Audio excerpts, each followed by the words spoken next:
भाई साहब, आज की मंडे नाइट रॉ में क्या तबाही हुई है। सेथ रोलिंस ने पॉल हेमन को भेज दिया सीधा हॉस्पिटल, और दूसरी तरफ रोमन रेंज और सीएम पंक के बीच में हुआ खतरनाक प्रोमो।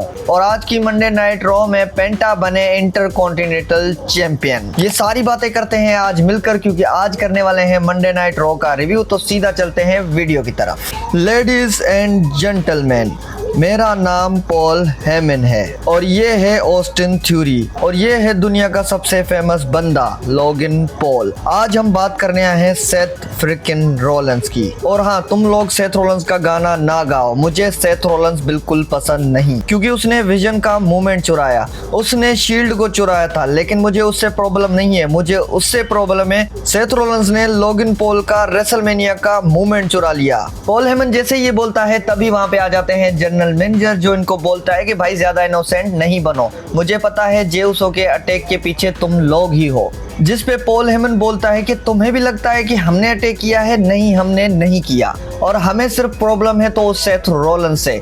जिस पे जनरल मैनेजर बोलते हैं कि सेथ रोलिंस अभी मेडिकल क्लियर नहीं है, और इसलिए मुझे सेथ रोलिंस से बात करनी है, इसलिए तुम यहाँ से चले जाओ। भाई साहब, ये चीज जनरल मैनेजर ने जैसे ही बोली, उसके बाद सेथ रोलिंस की माइंड गेम हो गई शुरू। पहले आता है एक मास्क मैन जिसके पीछे सिक्योरिटी लग जाती है, फिर दूसरा आता है जिसके पीछे लोगन पॉल लग जाता है, फिर तीसरा आता है जिसके पीछे ऑस्टिन थ्यूरी भाग जाता है। तभी वहां पे पॉल हेमन रिंग में अकेला बचा था, और पॉल हेमन की फटके 4 हो गई थी। पॉल हेमन जैसे ही जाने लगता है तो चौथा मास्क मैन भी वहां पे आ जाता है, जिसने टोटली पॉल हेमन को डिस्ट्रैक्ट कर रखा था। उसके बाद पीछे से मास्क पहनकर आ जाते हैं सेथ रोलिंस, जो पॉल हेमन को मार देते हैं एक चेयर। मतलब वही वाली चेयर थी जो सेथ रोलिंस रोमन रेंज पे मार चुके थे शील्ड के धोखे के टाइम। चेयर शॉट तो मारी वो ठीक है, साथ साथ सेथ रोलिंस ने पॉल हेमन को स्टॉम्प भी मारा, जिसकी वजह से पॉल हेमन की नाक पूरा खूनो खून हो गई थी। तभी वहां पे सारे डॉक्टर्स आ जाते हैं, जो पॉल हेमन को ले जाते हैं सीधा हॉस्पिटल एम्बुलेंस में। लेकिन वहां पे भी एक ट्विस्ट आता है, वहां पे जिमी ऊसो आ जाता है, जो अटैक कर देता है ऑस्टिन थ्यूरी पे। फिर हमें पता चलता है कि भाई एम्बुलेंस में एले नाइट था, जो एम्बुलेंस को ड्राइव कर रहे थे। मतलब आज विजन का दिन टोटली बुरा था भाई। और जिस तरह से विजन ने सारे बंदों के साथ दुश्मनी लेके रखी है, तो ये विजन का गेम विजन पे ही उल्टा पड़ गया। उसके बाद मैच शुरू होती है ऑस्टिन थ्यूरी और जिमी ऊसो के बीच में, और ये मैच ज्यादा चली नहीं, क्योंकि वहां पे लोगन पॉल आ जाता है, जो 2-on-1 अटैक करने लगते हैं जिमी ऊसो पे। तभी वहां पे म्यूजिक हिट होता है जे ऊसो का, और मैं परेशान हो गया कि क्या सीरियसली जे ऊसो आने वाला है? और भाई वही हुआ, जे ऊसो वहां पे आ गया। फिर दोनों ने मिलकर विजन को मारा भी। लेकिन मेरा एक सवाल है यहाँ पे, जिस पे इतना बुरे तरीके से अटैक किया गया था, उसके बाद ये बंदा एलिमिनेशन चेंबर में नहीं आया, लेकिन अगले ही दिन आ गया, ये कैसा इंजर्ड हुआ भाई? मतलब अगर जे ऊसो 1-2 हफ्ते बाद आता तो बात समझ में आती, लेकिन इतना जल्दी ये ड्रामा कुछ समझ नहीं आया। फिर नेक्स्ट मैच होने जा रहा था गुंथर वर्सेस ड्रैगन ली के बीच में, और गुंथर की एंट्री के वक्त ही ड्रैगन ली ने उस पे अटैक कर लिया। लेकिन इस अटैक का इतना फायदा नहीं हुआ। बाद में अपर हैंड ले जाते हैं गुंथर, और फिर गुंथर ने एंड में ड्रैगन ली का मास्क उतार दिया। फिर उसके बाद स्लिपर लगा के गुंथर ये मैच जीत जाता है। अब जिस तरह से मास्क उतरा था तो मुझे लगा था कि कुछ दिख जाएगा, लेकिन ड्रैगन ली का चेहरा यहाँ पे नहीं दिखता। फिर प्रोमो होता है एजे ली का, जहाँ पे हमें पता लगा कि भाई एजे ली अपना ओपन चैलेंज करने वाली है। मतलब पूरे वुमेन्स लॉकर रूम को एजे ली ने सीधा चैलेंज कर दिया, और इस चैलेंज के ही चक्कर में नेक्स्ट वीक वुमेन्स के बीच में होने वाला है गॉन्टलेट मैच। जो जीतेगा वो लड़ेगा एजे ली के साथ, वो भी आईसी टाइटल के लिए। लेकिन ये बात सुनकर अच्छी लगी कि एजे ली पार्ट टाइम नहीं रहने वाली। उसके बाद रूसेव आ जाता है, जो सीधा चैलेंज कर देता है ओबा फेमी को, वो भी फाइट के लिए। और मजे की बात, वहां पे ओबा फेमी भी आ जाते हैं। ओबा फेमी ने बोला कि भाई वेट किस बात का कर रहा है, आजा लड़ते हैं। और उसी वक्त इनके बीच में हो जाती है फाइट, और इस फाइट का अपर हैंड ले गया ओबा फेमी। अब नेक्स्ट वीक इनका भी मैच होने वाला है ओबा फेमी वर्सेस रूसेव के बीच में। लेकिन जिस तरह से रूसेव की बुकिंग है डब्ल्यूडब्ल्यूई में, तो मुझे गारंटीड है कि ये मैच रूसेव ही हारेगा। वहीं नेक्स्ट मैच होता है ओरिजिनल अमेरिकानो वर्सेस रायो के बीच में। अब ये मैच हर वीक ऐसे हो रहा है, हर वीक भाई, ये समझ नहीं आ रहा मुझे। बस रिजल्ट ही बता देता हूँ। फेक अमेरिकानों ने बहुत डिस्ट्रैक्ट करने की कोशिश की, लेकिन उसके बावजूद भी ओरिजिनल अमेरिकानों ये मैच जीत जाते हैं। फिर बैक स्टेज में जजमेंट डे का सेगमेंट दिखता है, जहाँ पे डोमिनिक मिस्टीरियो फिन बेलर और जेडी को बोल रहे थे कि भाई आज मेरी मैच में तुम्हें आना है, जिस पे फिन बेलर मना कर देते हैं। फिर डोमिनिक मिस्टीरियो उनको बोलते हैं कि मेरी विक्ट्री सेलिब्रेट करने के लिए चलो बस।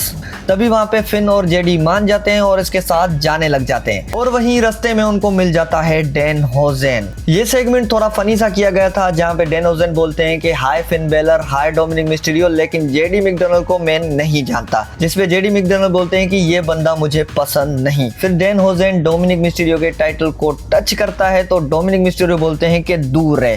तभी वहां से डैन होजेन गायब हो जाते हैं। उसके बाद मैच होता है पेंटा वर्सेस डोमिनिक मिस्टीरियो के बीच में। मैच तो ठीक ठाक था, जहां पे जेडी मैकडोनाल्ड और फिन बेलर बैठे थे रिंग साइड पे। तभी डोमिनिक मिस्टीरियो जेडी को बोलता है कि भाई वो बेल हैमर ला। जेडी भाग के जाता है, बेल हैमर लेता है। जैसे ही डोमिनिक मिस्टीरियो को देने जा रहा था, तभी फिन बेलर ने उनको रोक लिया। फिन बेलर ने वहां पे बोला कि डोमिनिक मिस्टीरियो को अपनी फाइट लड़ने दो। फिर क्या, उसी चीज का फायदा उठा के पेंटा ने मैक्सिकन डिस्ट्रॉयर लगाकर ये मैच जीत लिया, और साथ साथ पेंटा बन गए पहली बार WWE में चैंपियन। तो फाइनली ये देखकर अच्छा लगा कि भाई डोमिनिक मिस्टीरियो से टाइटल तो गया। उसके बाद रिंग में एंट्री होती है ओटीसी रोमन रेंस की। रोमन रेंस जैसे ही बोलता है एक्नॉलेज मी, तभी वहां पे आ जाता है सीएम पंक। सीएम पंक उसको आकर बोलता है कि इतने गुस्से में क्यों है, जो तुझे चाहिए तुझे सब कुछ मिल रहा है, ये देख मैं तुझे एक्नॉलेज भी कर रहा हूँ, और जो तू बड़े ट्वीट्स कर रहा था यहाँ पे कुछ करके दिखाना।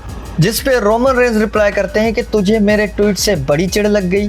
फिर जिस पे सीएम पंक बोलते हैं कि कोई भी मुझे ट्वीट करता है मुझे कोई फर्क नहीं पड़ता, लेकिन तेरा ट्वीट एकदम एक्यूरेट था। तुमने बोला मैं थकेला हूँ। हाँ मैं थकेला हूँ क्योंकि मैं हूँ फाइटिंग चैंपियन, मैं तुम्हारी तरह पार्ट टाइमर नहीं हूँ। और ये वही शहर है जहाँ पे तुम्हारा डेब्यूट हुआ था, जहाँ पे मैं तुम्हें लाया था। जिस पे रोमन रेंस बोलते हैं कि तू मुझे नहीं उन दो को लाया था। फिर सीएम पंक बोलते हैं कि हाँ मैं तुम्हें नहीं लाया था, लेकिन अब वो टाइम है जो हम दोनों रिंग में खड़े हैं और हम करने वाले हैं रेसलमेनिया का मेन इवेंट। और लास्ट टाइम हम जब रिंग में साथ खड़े थे तो तूने मुझे बोला था कि तू मुझसे नफरत करता है। तू मुझसे सच में नफरत करता है? इसका मतलब तेरा दिमाग खाली है। उसके बाद तो भाई रोमन रेंस ने सीएम पंक को तोड़ ही दिया। रोमन रेंस ने सीएम पंक को सीधा बोल दिया कि रेसलमेनिया में मैं तुमसे टाइटल लूंगा क्योंकि ये टाइटल तू डिजर्व नहीं करता। उसके बाद जॉन सीना की तरह तुम्हारा भी फेयरवेल टूर चलेगा। फिर रिटायरमेंट के बाद हम तुम्हें भेज देंगे NXT, जहां पे तू न्यू जनरेशन को ट्रेन करेगा।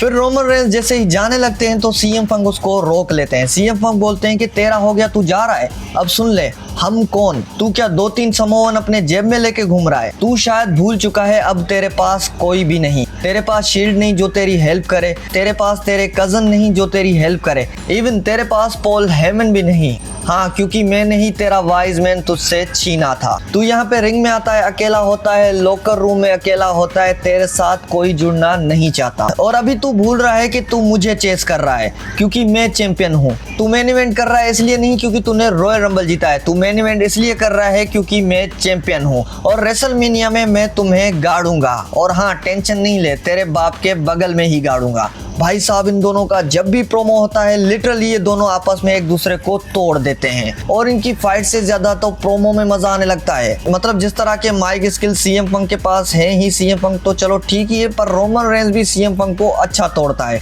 अब देखते हैं कि रेसलमेनिया में इनका मैच कैसा जाएगा। और आज की मंडे नाइट रॉ की बात करें तो आज की मंडे नाइट रॉ मेरे हिसाब से बिल्कुल ऑसम थी, और हमें यहाँ से नई स्टोरी लाइन भी मिल रही है। इसी वजह से मुझे ये मंडे नाइट रॉ अच्छी लगी। आपको ये मंडे नाइट रॉ कैसी लगी कमेंट करके मुझे जरूर बताना।